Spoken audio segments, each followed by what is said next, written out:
জন্মাষ্টমীর শোভাযাত্রাকে ঘিরে বাগনানে লাখো মানুষের বাঁধ ভাঙা উচ্ছ্বাস। দিন কয়েক আগেই অনুষ্ঠিত হয়েছে জন্মাষ্টমী উৎসব।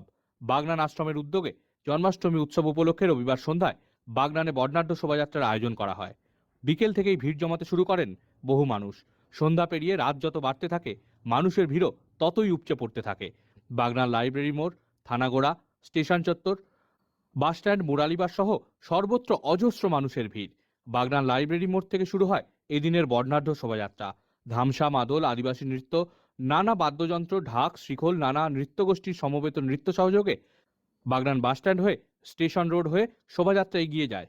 হাওড়া জেলার বিভিন্ন এলাকা তো বটেই, আশপাশের বিভিন্ন জেলা থেকে বহু মানুষ, বিশেষত যুবকরা এদিনের এই শোভাযাত্রায় ভিড় জমিয়েছেন।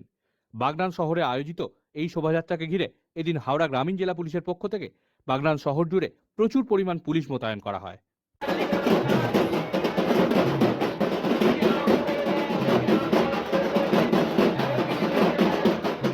আমাদের সঙ্গে পূর্ণ সহযোগিতা করেছেন এবং পূর্ণ সহযোগিতার হাত বাড়িয়ে দিয়েছেন।